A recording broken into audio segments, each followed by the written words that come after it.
Oke, assalamualaikum warahmatullahi wabarakatuh. Waalaikumsalam warahmatullahi wabarakatuh. Selamat pagi semuanya. Pagi. Gimana hari ini, sehat? Sehat. Oke, ketemu lagi ya. Pada hari ini kita akan lanjutkan materi praktikum kita, itu bagian DNS, Domain System. Oke, sebelum kita mulai pelajaran, ketua kelas silakan pimpin doa, siapkan kelasnya. Sebelum belajar, alangkah baiknya kita berdoa menurut agama dan kepercayaan kita masing-masing. Berdoa dimulai.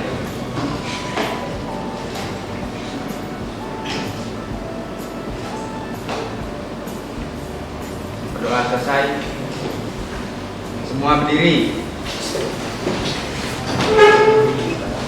Kepada Bapak Guru beri salam. Assalamualaikum warahmatullahi wabarakatuh. Ya, waalaikumsalam warahmatullahi wabarakatuh. Silakan duduk semua.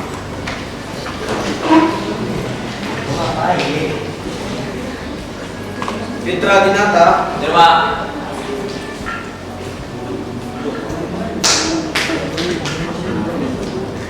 Pio Rizky, Hadir Pak. Oke, gimana praktikumnya minggu lalu? Ada kendala yang tentang web server? Hah? Ada? Oke, berarti udah aman semua ya? Yang tentang web servernya ya? Sudah nampil kan It-Works-nya, halaman di browsernya? Kalau kita searching pakai IP, maka halaman Apache yang defaultnya sudah berganti dengan codingan sederhana HTML yang sudah kita buat, benar kan? Oke. Pada hari ini kita akan lanjut materi praktikum kita, itu tentang DNS atau Domain Name System atau Domain Name Server, sama aja. Yuk. Oke, kita literasi dulu 5 menit. Silakan buka buku administrasi sistem jaringannya. Coba kalian pahami, kalian baca dulu di halaman 173 itu tentang konsep kerja DNS server. Ayo bukunya dibuka.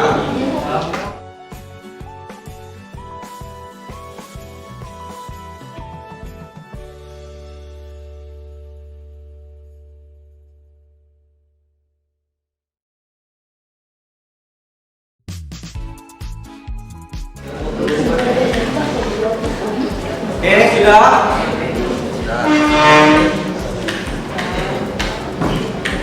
Konsep kerja DNS server atau Domain Name System. Oke. Ada yang nggak dapat apa itu DNS? Domain Name System itu apa sih dalam sebuah server? Pak. Komputer klien sudah melakukan penggunaan layanan DNS pada sebuah server. Ya, kuat. Siapa yang bisa? Yang udah dapat? Konsep DNS itu dalam server itu seperti apa? Coba dari hasil literasinya yang udah baca buku, kira-kira DNS server itu apa? Tidak satu orang, angkat tangannya. Bisa satu orang. Bung.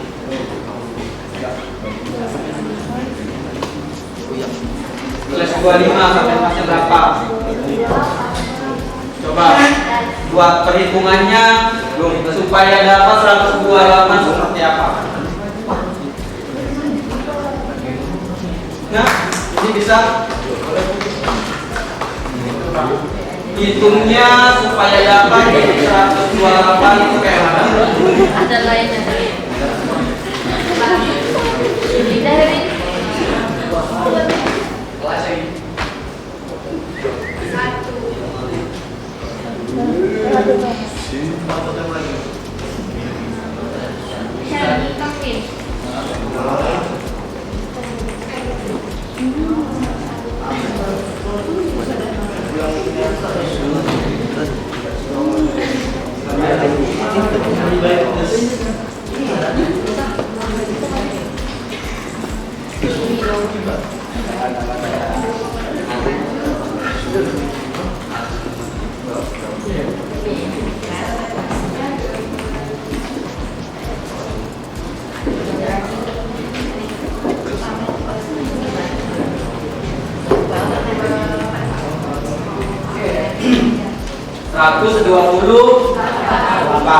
Benar? Ada jawaban lain? Sama. Ya, ya. Kalau dia ya, tiba. Ya. DNS server merupakan sebuah database besar yang berfungsi menyimpan semua IP address yang digunakan dalam hostnya. Oke, makasih. Sebuah sistem yang menyimpan data IP address tadi ya. Oke, kita tampilkan jawabannya ya. Oke, lihatin slide-nya. Nah, ini domain name system adalah sebuah sistem yang berfungsi menerjemahkan alamat IP ke nama domain atau sebaliknya. Tadi Viva bilang bahwasanya DNS itu adalah sebuah sistem yang menampung menjadi tempat penampungan IP address. Seperti itu ya tadi ya. Oke. Nah, benar. Jadi semua IP address yang tercatat ke dalam database server itu semuanya tersimpan di dalam DNS, domain name system. Nah, silakan buka dosisnya yang udah Bapak kirim di grup. Ikutin langkah-langkahnya. Kalau misalnya yang kemarin sudah berhasil, maka nanti untuk yang DNS servernya akan mudah. Oke, untuk kali ini coba nanti berkelompok aja sama teman-teman di sebelahnya untuk ngerjain ini ya.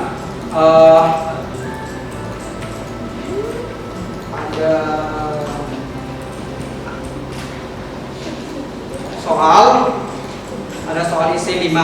Ini berkaitan sama materi kita hari ini tentang DNS server. Nah, selebihnya sambil nanti ngerjakan ini sambil dicoba juga DNS servernya, konfigurasinya gimana. Oke, ada yang mau ditanya? Ada? Nanti Bapak tagih presentasinya satu kelompok, satu menampilkan konfigurasi web servernya yang kemarin. Kemudian satu kelompok lagi mempresentasikan hasil diskusi ini. Bisa? Bisa. Oke, yaudah silakan dikerjakan.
Assalamualaikum warahmatullahi wabarakatuh. Kelompok kami ingin mengkonfigurasi web server. Berikut pengkonfigurasiannya. Ketik abd get install Apache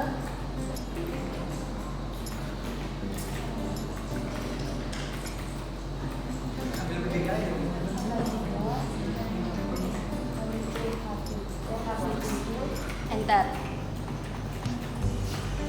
Kemudian spasi ketik nano spasi index, titik, HTML, dan enter. Kemudian muncul tampilan seperti berikut.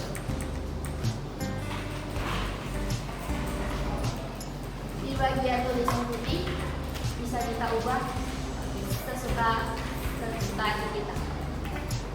Boleh nama dan lain-lain. Yang bisa diubah hanya tulisan putihnya saja. Oke, give applause. Oke, next.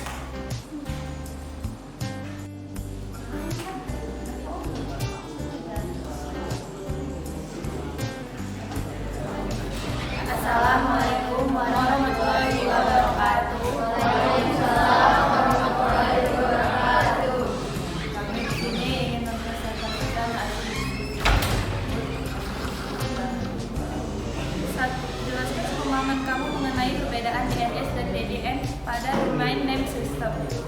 DNS adalah sebuah sistem yang Kuatin lagi suaranya. URL website ke dalam bentuk IP. DNS atau Domain Name System adalah sebuah sistem yang bertugas menyimpan semua informasi data domain dalam jaringan. Dengan adanya DNS, domain atau hostname yang akan ada ditransmisikan dan diterjemahkan dalam alamat IP sehingga dapat diakses. Hostname. Kedua, konsisten. IP address sebuah komputer bisa saja berubah, tetapi hostname tidak harus berubah. Tiga, simple. DNS server merupakan untuk dikonfigurasikan bagi admin.